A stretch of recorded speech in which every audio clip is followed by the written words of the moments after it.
Power of market की एक और वीडियो में आपका स्वागत है। दोस्तों, आज मैं बात करना चाहता हूँ ऑप्शन बाइंग के ऊपर।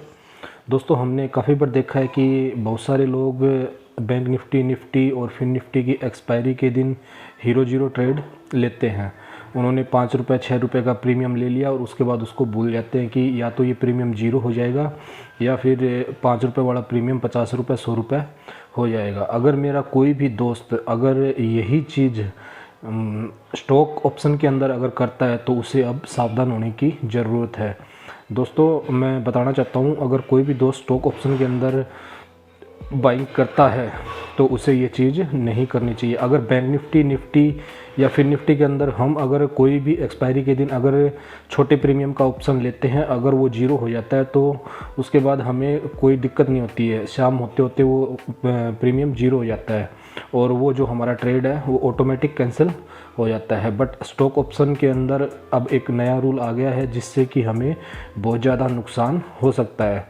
दोस्तों, हमने काफ़ी बार देखा होगा स्टॉक ऑप्शन के अंदर जब भी एक्सपायरी के आसपास होते हैं तो उसके अंदर हम ट्रेड नहीं कर पाते हैं। इसका रीज़न यही होता है क्योंकि बहुत से लोग कम प्रीमियम देख के उसमें ट्रेड कर लेते हैं।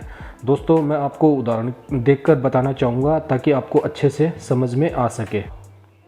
तो हम कोई भी एक शेयर मान लेते हैं, XYZ कोई भी शेयर, चलो हम SBI का मान लेते हैं। जैसे कि SBI का एक शेयर है जिसका लोट साइज़ 100 क्वांटिटी का है, मतलब 100 क्वांटिटी का एक लोट साइज़ है।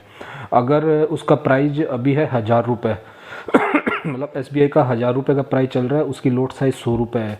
हमने उसका प्रीमियम चल रहा है 5 रुपये के आसपास। तो एक्सपायरी से 3 दिन पहले अगर हमने 5 रुपये प्रीमियम के हिसाब से 1050 का कॉल ऑप्शन ले लिया, 5 रुपये उसका प्रीमियम चल रहा है, हमने 1050 का कॉल ऑप्शन 5 रुपये प्रीमियम के हिसाब से ले लिया, हमारा रुपये लगा 500 रुपये।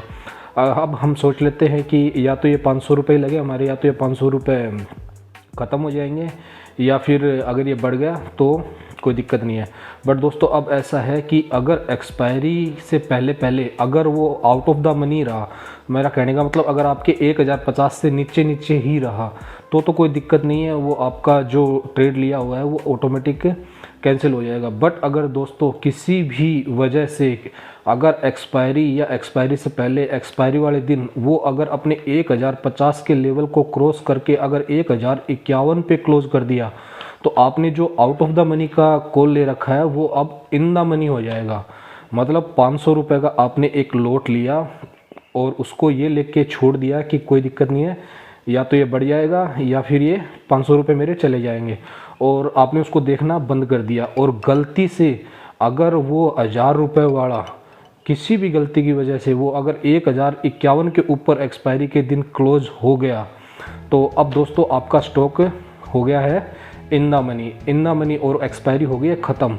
अब आपके पास फिजिकल सेटल का मेल जो भी आपका ब्रोकर है उसके थ्रू आपके पास आ जाएगा कि आपको ये फिजिकल सेटलमेंट करना पड़ेगा। मतलब जो ये 100 शेयर का जो लोट था जिसकी प्राइस अब 1050 रुपये चल रही है, आपको अब ये 1050 रुपये के हिसाब से जो 100 शेयर के प्राइस होते हैं लगभग 1,05,000 रुपये अब आपको पे करने पड़ेंगे। मतलब आपको इन 100 शेयरों की अब डिलीवरी लेनी पड़ेगी क्योंकि आपका जो ऑप्शन है वो अब इन द मनी हो चुका है। अगर ये आउट द मनी होता तो ये एक्सपायर हो जाता, बट अगर गलती से अगर ये इन द मनी हो गया तो अब दिक्कत होगी कि आपको ये डिलीवरी आपको 100 शेयर की लेनी पड़ेगी। मतलब आपको 1,05,000 रुपये जमा करवाना पड़ेगा। अगर आपने 1,05,000 रुपये जमा करवा के ये डिलीवरी नहीं ली तो अब आपका जो भी ब्रोकर है तो वो क्या करेगा कि अब उसको तो ये करना ही पड़ेगा, तो वो ऑक्शन निकाल के आपके इन शेयरों की डिलीवरी को एडजस्ट करेगा और आपको एक भारी पेनल्टी भी लगा सकता है। या तो आपको 1,05,000 रुपये की ये डिलीवरी लेनी पड़ेगी, वरना 20,000 30,000 जो भी उनका स्केल होता है 40,000 50,000 रुपये की वो आपके ऊपर पेनल्टी लगा सकता है। मतलब जो 500 रुपये की चीज़ ली थी उसमें फ़ायदा हुआ ना हुआ, बट 20-30-50,000 रुपये की पेनल्टी हमें लग गई। यही एक आप ऑप्शन सेलर के ऊपर भी यही चीज़ लागू होती है, क्योंकि अगर उसने कोई प्रीमियम बेचा है और वो इन द मनी हो गया तो उसको उस स्टॉक की डिलीवरी किसी को देनी होगी, क्योंकि उसने बेचा है तो किसी ने ख़रीदा भी है, तो उसको डिलीवरी देनी होगी, तो वो भी पेनल्टी के स्लैब में आ जाएगा। तो दोस्तों अगर आप स्टॉक ऑप्शन के अंदर ट्रेड करते हो तो मैं आपसे कहना चाहता हूं कि एक्सपायरी के आसपास कभी भी किसी भी स्टॉक ऑप्शन के अंदर ट्रेड न करें।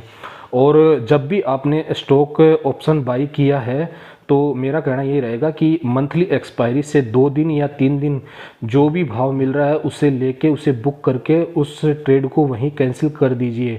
कभी भी दिमाग में अपने को ये चीज़ नहीं रखनी है कि एक्सपायरी वाले दिन इसका भाव बढ़ जाएगा तब मैं बेचूंगा। कई बार ऐसा होता है कि एक्सपायरी वाले दिन मैंने काफ़ी बार देखा है कि आपके पास लोट है बट कोई ख़रीदने वाला ही नहीं है। जो बाई सेल जो साइड आती है ना, तो बाई में लगभग 50,000 60,000 शेयर दिखाई दे रहे हैं, बट सेल में कोई मतलब कोई ख़रीदने वाला है ही नहीं उनको। तो दोस्तों इस तरीके की चीज़ों से हमें बचना है और ऑप्शन बायर को सावधान रहना है और एक्सपायरी से पहले ही अपने ट्रेड को जो भी प्रॉफिट लॉस मिल रहा है लेके बाहर निकलना है। इसी के साथ धन्यवाद दोस्तों। जय हिंद, जय भारत। मेरे चैनल को लाइक कीजिए, सब्सक्राइब कीजिए। धन्यवाद दोस्तों।